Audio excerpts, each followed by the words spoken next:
एक गुणनिधि का चरित्र यहाँ से प्रारंभ होता है। आइए उसका हम लोग बड़े प्रेम के साथ दर्शन करें। शिव पुराण की बड़ी सुंदर कथा है, इसका दर्शन करें। कामपिल्य नाम का एक नगर, जहां पर एक ब्राह्मण रहते थे, इनका नाम था यज्ञदत्त। इनके बेटे का नाम था गुणनिधि। तो कितना प्यारा नाम है, गुणनिधि है, जिसमें गुण ही गुण हो, जो गुणों की निधि है। नाम का भी प्रभाव हुआ करता है, नाम का प्रभाव। पहले बड़े अच्छे अच्छे नाम होते थे, यज्ञदत्त, ब्रह्मदत्त और ऐसा, मतलब बड़े प्यारे प्यारे नाम आते थे। आप में से भी शायद किसी ने सुने होंगे, ये कौन है, बोले शिव प्रसाद हैं, ये वरहनपत प्रसाद हैं, ये हैं, ये वंशीधर हैं, ये मुरलीधर हैं, ये हैं, बड़े अच्छे अच्छे नाम होते थे। फिर नामों का क्रम बदलने लगा, फिर धीरे धीरे T2, C2, जैकी और पता नहीं कैसे कैसे ऊट पटांग नाम, जिनका कोई अर्थ ही नहीं है। बिना, अब सोचो नाम रखो कैसे कैसे नाम। बोले क्यों चिंकी नाम रखा साहब, चिंकी है। कौन है, बेटी का नाम क्या है, चिंकी। चिंकी एक उम्र तक तो अच्छा लगेगा, और चिंकी जब 60 साल की हो जाए तब कोई कहे कौन आए, बोले चिंकी नानी आई है। कैसा लगेगा आप सोचो जरा, है कैसा लगेगा सुनने में, भाई चिंकी नानी आई है, कितना खराब लगेगा सुनने में।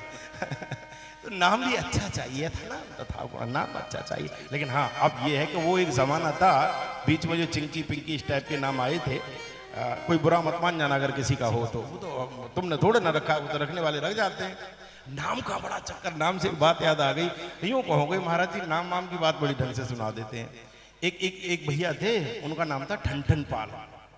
क्या नाम था, ठनठन पाल। हमारे यहाँ ठनठन पाल का मतलब होता है कुछ भी नहीं है, इनके पास कुछ नहीं, ठनठन पाल है। तो उनका नाम ठनठन पाल। अब पत्नी जहां भी गीत नाद में जाए गाने में महिलाओं के, तो वो औरतें हंस के मुस्कुरा के कहती थी, और तुम्हारे ठन्नू कैसे हैं। और उसे बड़ा खराब लगता था कि भाई ऐसा नाम। तो बोली एक दिन घर आके, लाल लाल किसने रखा तुम्हारा नाम। तो बोले कि मैंने थोड़े ना रखा था, मैं तो पैदा हुआ, मुझको क्या पता, रख दिया वो किसी बाबा ताऊ ने या पंडित जी ने। बोले मैं तुम्हारा नाम बदलूंगी। तो बोले ठीक है, अपने मन के हिसाब से रख ले, जो तुझे अच्छा लगता हो। वो बेचारी बाहर गई, देखती जा रही किसका नाम कितना अच्छा है, तो लोगों से पूछ रही थी। तो एक महिला मिल गई, तो वो गोबर पीन नहीं थे, वो कंडे जो ओबला होता है ना, जो गाय गोबर कर देती है, सूख जाता है, वो बीन नहीं थे। तो बोले बहन जी, बोले हाँ। बोले तुम्हारा नाम क्या है। तो बोले मेरा नाम है लक्ष्मी देवी। अरे बोले लक्ष्मी देवी और कंडा बीन नहीं। थोड़ी और आगे बढ़ी, तो थोड़ा और आगे जाकर के देखा कि भाई इनका क्या नाम है, भाई तुम्हारा क्या नाम है, क्या नाम है तुम्हारा। अरे बोले क्या बताएं आपको। तो बोले इनका नाम है अमर सिंह। अमर सिंह, हाँ। बोले इन्हें ऐसे कंधे पर रख करके क्यों ले जा रहे हो। अरे बोले खत्म हो गए, प्राण निकल गए। ओहो, प्राण निकल गए, समाप्त हो गए। बोले हाँ, नाम क्या। बोले अमर सिंह। बोले कमाल का नाम अमर सिंह और मरे भरे। थोड़ी और आगे बढ़ी, आगे देखा तो एक व्यक्ति भीख मांग रहा था, दे दे दे दे दे दे दे दे। तो उससे पूछा तुम्हारा क्या नाम है। बोले मेरा नाम है धनपाल। अब जब देखा कि इनका नाम धनपाल है, तो बेचारी लौट आई। तो पति ने पूछा कि क्या हुआ, नाम वाम देखने गई थी, कोई पसंद नहीं आया। बोले चुप रहो, तुम जो हो वही बहुत अच्छे हो। हाँ तुम वही बहुत अच्छे हो। तो बोले कैसे। अरे बोले सब उल्टा उल्टा देख करके आई हूँ। बोले क्या देखा आई। बोले सुनो महाराज, कंडा बीनत पाई लक्ष्मी और भीख मांगत देखे धनपाल। अमर सिंह से मरे परे हैं, बने रहे मेरे ठनठन पाल। मेरे तो तुम ही ठीक हो, मुझे और की जरूरत नहीं आती, मुझे यही सही है। तो नाम का बड़ा प्रभाव होता है। नाम ऐसा चाहिए कि जब आप नाम ले, नाम के कारण ही तो अजामिल तर गया। बेटे का नाम नारायण रख दिया, नारायण नारायण बोलता था पूरे दिन, और यमदूत आए, मार करके भगा दिया भगवान के पार्षदों ने और ले गए। वो कहते हैं कि इसने तो नारायण नाम ऐसे ही ले लिया था। बोले नहीं नहीं, भाई को भाई अनखालसु, नाम जपत मंगल दिस दसु। किसी भी स्थिति परिस्थिति में भगवान का नाम लो, कल्याणकारी होता है। इसलिए नाम ऐसा चाहिए जिसका कोई ना कोई अर्थ बनता हो। यथा नाम तथा। क्या नाम था। बोले इनका नाम था गुणनिधि। पंडित जी का नाम था यज्ञदत्त। बड़े प्रेम के साथ रहते थे, बड़े आनंद के साथ रहते थे। ब्राह्मण देवता बड़े विद्वान थे, बड़े योग्य थे, बड़े कुशल थे, बड़े दानी थे, बड़े बड़े विवेकी थे, बड़े गुणी थे, बड़े धर्मज्ञ थे। आहा हा, बड़े प्रेम के साथ रहा करते थे। छोटा सा बालक, बड़ा प्यारा सा बालक। और जब बच्चे ने जन्म लिया, ओहो, निंदको वेद शास्त्राणाम देव ब्रह्मांड निंदक। बचपन में ही बच्चे का नामकरण संस्कार कर दिया, थोड़ा बड़ा किया, लेकिन गलत संगति में पड़ गया, गलत संगति में पड़ गया। और गलत संगति में पड़ते ही क्या स्थिति हो गई, बोले वेद शास्त्रों का निंदा करने लगा, ब्राह्मणों की निंदा करने लगा, माता पिता का अपमान करने लगा। बड़ा विचित्र स्थिति हो गई, विपरीत चलने लगा। लेकिन ये काम पिताजी को नहीं पता थे, केवल माताजी को पता थे। हमने पिछली बार भी निवेदन किया था कि बच्चों के इस प्रकार के कृत्य जो होते हो माँ की दृष्टि में पहले आ जाते हैं। बाप तो बाहर रहता है, उसको ऑफिस का काम रहता है और भी हजार बिजनेस के काम रहते हैं, वो कई बार बच्चे की बातें नहीं समझ पाता। माँ बहुत जल्दी समझती है, वो घर में रहती है, सबसे ज्यादा करीब रहती है। इसलिए कहा गया है, पहले तो स्थिति ऐसी बन गई है कि पहले था हम दो हमारे दो, अब तो ऐसा चल गया बोले नहीं नहीं अलग कहाँ है, हम एक और हमारा एक ही तो ले दे करके है। लेकिन कहा जाता है कि ध्यान रखने की जरूरत है, बच्चे पर बहुत ध्यान। वो कैसी संगति में बैठ रहा है, लगभग 12 साल से लेकर के और 22 साल तक की जो उम्र बच्चे की होती है वो विशेष ध्यान देने की होती है। और जिसने 12 से 22 संभाल दिया तो ये समझ लेना कि फिर आगे का वो पूरा संभालने जाता है। छोटा पौधा जब होता है तो वो टेढ़ा ना हो जाए, लकड़ी का सहारा लगा देते हैं, वो सीधा हो जाता है। लेकिन पौधा जब बड़ा हो जाए, पेड़ बन जाए, तो फिर जब वो टेढ़ा होता है तो वो लकड़ी से सीधा नहीं होता, मतलब वो फिर जैसा बन जाता है वैसा बन ही जाता है। इसलिए बच्चे पर बहुत विशेष ध्यान देना चाहिए, बच्चे पर ध्यान दो। ये आजकल चलता कैसे है, ये बैठता कैसे है, ये आजकल बोलता कैसे है, आजकल ये बातें कैसी करने लग गया है? ये कितने बजे घर में घुस रहा है, ये कितने बजे घर से जा रहा है। कभी कभी सोते हुए बच्चे के तकिया के नीचे भी उठा के देखो कि क्या रख करके सो रहा है। कभी कभी गले लगाने के बहाने कभी कभी मुंह सूंघ करके देख लो क्या खा के आया है, क्या पी के आया है। और कभी कभी माता को पिता को बच्चे की नजरों में नजरें डाल करके काफी देर तक देखना चाहिए। पूरा बच्चा स्कैन हो जाता है नीचे से लेकर ऊपर तक। अगर गड़बड़ होगा तो हाथ पैर फूल जाएंगे उसके, वो आप समझ जाओगे, बताने की जरूरत ही नहीं। बच्चे पर ध्यान दो, बच्चे पर ध्यान दो, उसकी संगति पर ध्यान दो। वो किसके साथ बैठ रहा है, किसके साथ उठ रहा है, वो फोन पर कितनी देर बात कर रहा है, आजकल तुम्हारे साथ व्यवहार कैसा है, क्या वो खिंचा खिंचा रहता है, क्या अलग अलग रहता है। बाप घर में तो बेटा बाहर, बेटा बाहर तो बाप घर में, ऐसी स्थिति तो नहीं। बाप और बेटे के बीच में सामंजस्य कैसा है, क्या वो हर बात का उल्टा उत्तर देने लग गया है, क्या वो चिड़चिड़ा रहने लग गया है, क्या कभी बहुत खुश दिखाई देता है और कभी बहुत गुस्सा दिखाई देता है। ये ध्यान देने की जरूरत है, ये ध्यान देने की जरूरत है।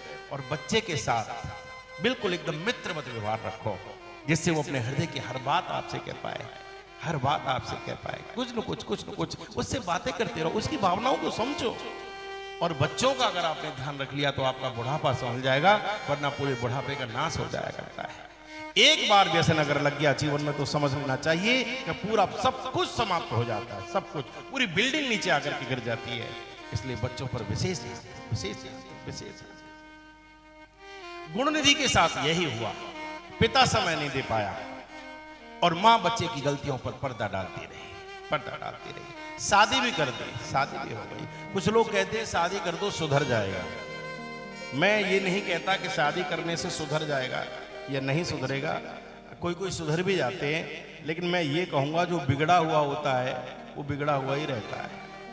वो शादी के बाद में तो और ज्यादा दुष्ट हो जाया करता है, फिर पत्नी को और पीड़ा देने लगता है। आप दूसरे की बेटी की किस्मत फोड़ते हो, आप जानते हो कि बेटा ऐसा है, आप जानते हो लड़का ऐसा है, फिर भी उस लड़के के साथ अगर आप शादी कर रहे हो तो वो जो आने वाली बच्ची है उसकी आंखों में जो आंसू आया करते हैं, वो जब तक जीती है तब तक रोती है। उन आंसुओं का जितना भी जो भी परिणाम होता है सब भोगना पड़ता है। इसलिए बहुत ज्यादा ध्यान देने की जरूरत है, बहुत ज्यादा ध्यान देने की जरूरत है। इसकी शादी करा दी, पत्नी आ गई और इसकी मां एक दिन बैठ करके इससे कहती है, ऊनविंशति कोसि त्वमेषा षोडश वर्षिकी एतां संवृणु सद्वृत्तां वृत्ति भक्तियुतो भव। बेटा तू 19 साल का हो चुका है, पत्नी के साथ रहता है, लेकिन अब तू बड़ा हो गया है। अब इन कृत्यों को छोड़, तू अपने पिता के साथ जो पांडित्य कर्म करते हैं उसमें उनका सहयोग कर, अथवा जो तुझे रुचिकर लगता हो, कोई कार देख, कोई कुछ तो कर, अपने पिता का सहयोग कर। तेरे पिता वृद्धावस्था को प्राप्त होते जा रहे हैं, तेरा कर्तव्य बनता है कि तू सहारा बनकर के उनके साथ खड़ा हो जा, सहारा बन के खड़ा हो। एक बात और हम निवेदन करें, अभी हम देख रहे थे कुछ दिन पहले, बेटा निश्चित करता है कि बाप को कब तक कमाना है, बेटा निश्चित करता है। बहुत से लोग कहते हैं अभी तो हमें बहुत कमाना है, हमें तो बहुत करना है, न जाने कब तक करना है। मैं तो कहूँ बेटा निश्चित करता है।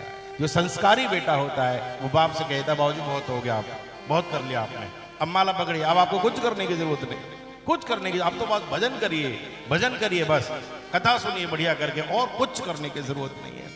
गुण निधि को बार बार समझाती है माँ कि पुत्र अब ये सब छोड़ दे, लेकिन गलती ये हो गई, जब समझाना चाहिए था तब नहीं समझाया, अब समझा रही हो, तो अब समझाए कहा हो जब चिड़ियां चुग गई खेत, अब काहे का पछताना।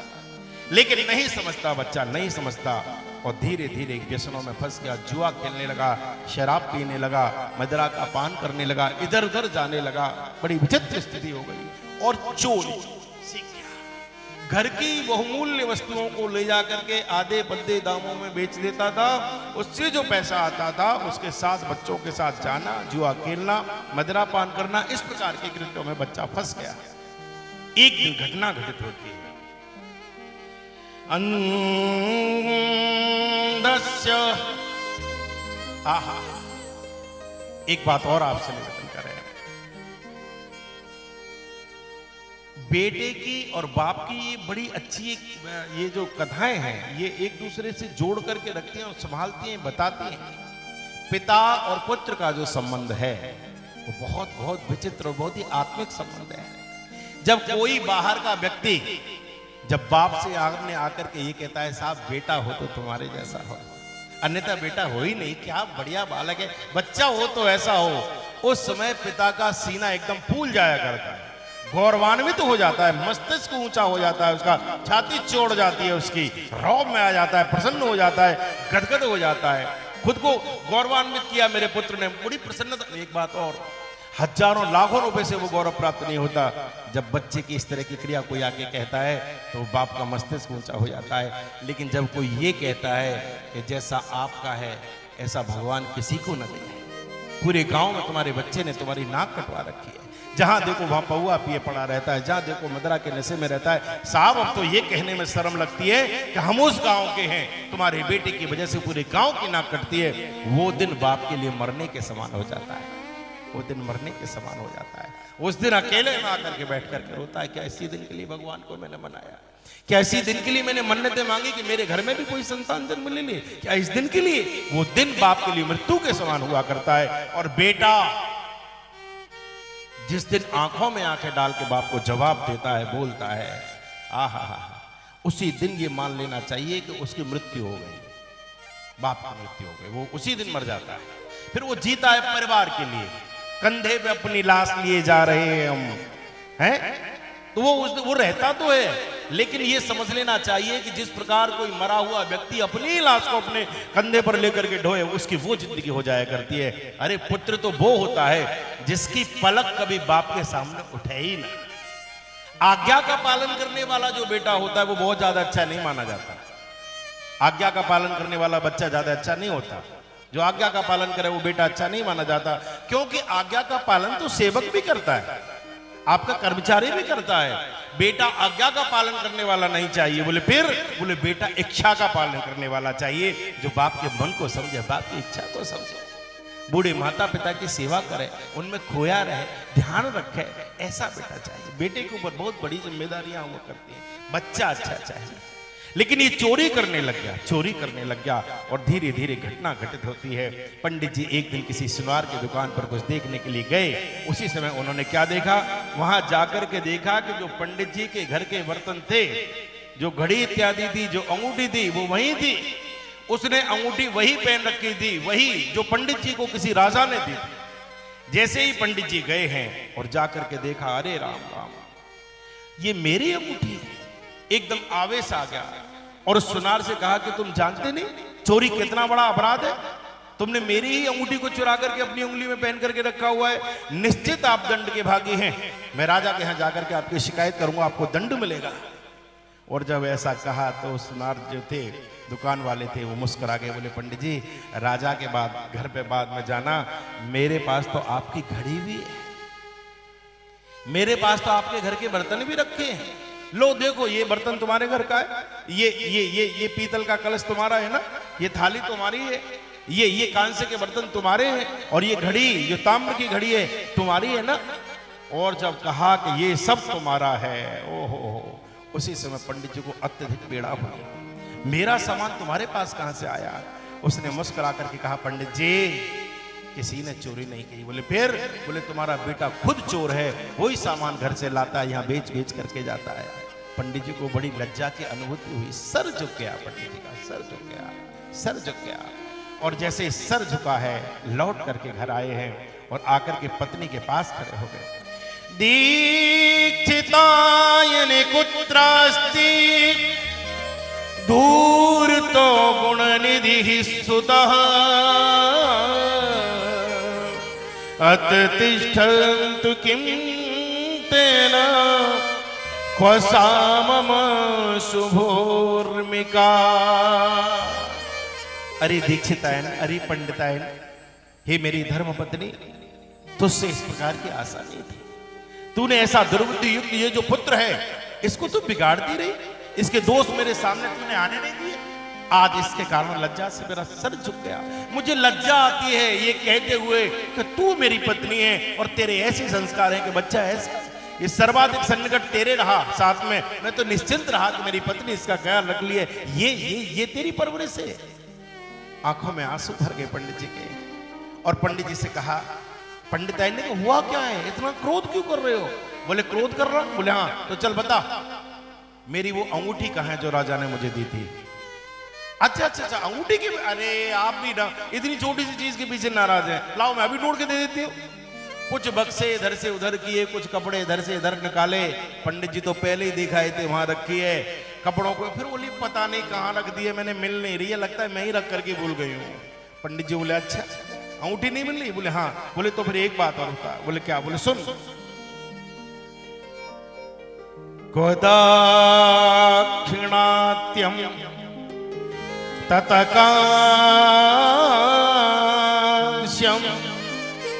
गौड़ी ताम्रघटी क्वसा। मेरी वो ताम्र की जो घड़ी थी, वो घड़ी बता कहाँ है, कहाँ रखी है वो घड़ी? लोग कहते हैं कि घड़ी हवा करके बनी, हवा करके बनी। हमको तो ऐसा लगता है, ऐसे पुराण कह रहा है घड़ी पहले से ही निश्चित है। पहले के लोग समय कैसे देखते थे फिर, हैं? तो बता वो घड़ी कहाँ है? और जब सामान पूछा है, पंडितानी कुछ नहीं बता पाई, भयंकर क्रोध में आ गए, आवेश में आ गए। बोले अब मैं तुझसे कहूं भी तो क्या कहूं, और कुछ कहना मेरे लिए उचित भी नहीं, कुछ कहना उचित भी नहीं है। और बार बार कहने से भी ना भैया बात हल्की होती है, बात हल्की। समझाया उसको जाता है ना जिसमें समझाने की गुंजाइश हो, और जिसमें समझाने की गुंजाइश है उसको क्या समझाओगे तुम, क्या समझाओगे? कहा कि मेरी घड़ी कहाँ है बता, मेरी अंगूठी कहाँ है बता, मेरे वो बर्तन कहाँ है बता।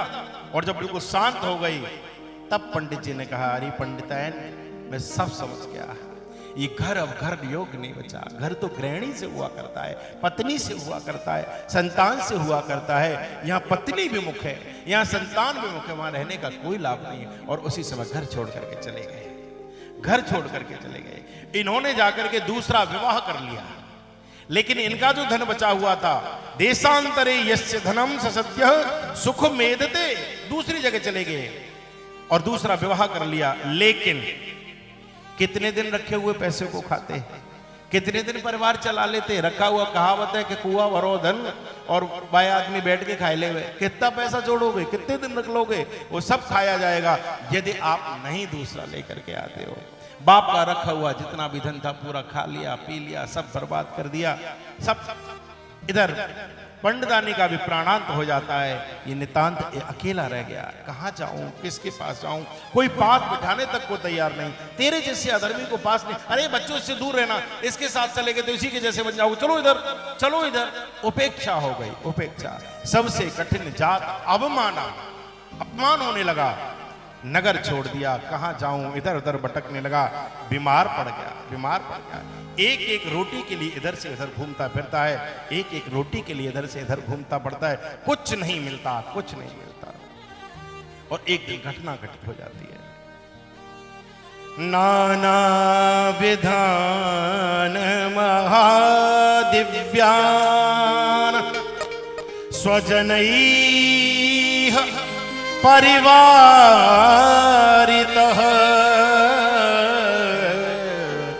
सहोपहारा नादाय नगराद बहिर्भ्यगा।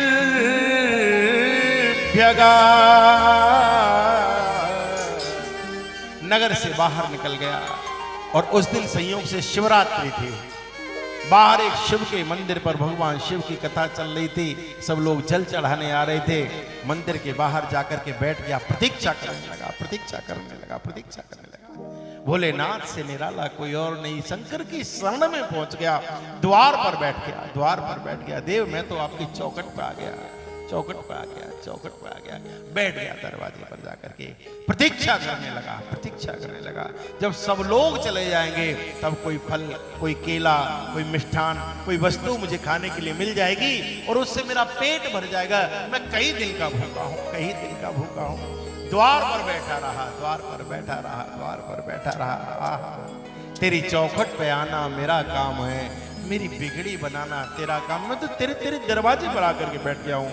अब मेरा कोई सहारा नहीं है, अब मेरा कोई सहारा नहीं। दरवाजे पर आकर के बैठ गया और इधर प्रतीक्षा करने लगा कि अभी यदि जाऊंगा तो लोग मारपीट कर देंगे। जब सब लोग चले जाएंगे तो जो भी बचेगा तब कुछ जाकर के खा लेंगे, तब कुछ निकाल लेंगे। प्रतीक्षा करने लगा। इधर संध्या हुई, रात्रि का समय हुआ है। सब लोग मंदिर से चले गए, कुछ प्रांगण में सो गए। ये अकेला बैठा था कि जो मंदिर में चढ़ा हुआ प्रसाद है वो ही जाकर के अंदर खा लेंगे। सब तो चले गए, रात्रि हो गई। ये उठा है, ये उठा है और उठ करके भगवान शिव के मंदिर में प्रवेश करता है। लोगों को बचते बचाते चल के जा रहा है। किसी से पैर लग गया, कोई जग गया तो मारपीट हो जाएगी, झंझट हो जाएगा। बचता बचाता जैसे अंदर पहुंचा है उसी समय घटना घटित हो गई, घटना घटित हो गई। दीपम मंद प्रभम दृष्ट्वा पक्वान्न वीक्षणाय सह निज चैलांचलार्द्वितम्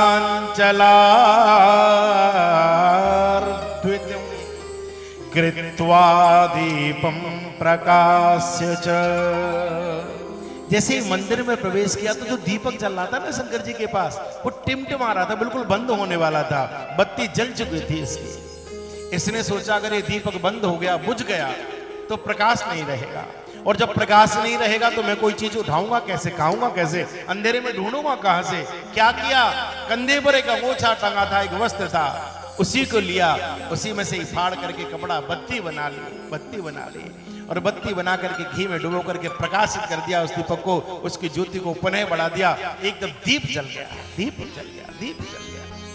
और दीपक का जैसे ही प्रकाश हुआ है एकदम कुछ फल इत्यादि उठाए और फल उठाने के बाद जैसे ही लेकर के बाहर की ओर चला है, यावद भयात सम्मागत तावत संपुरक्षकैः।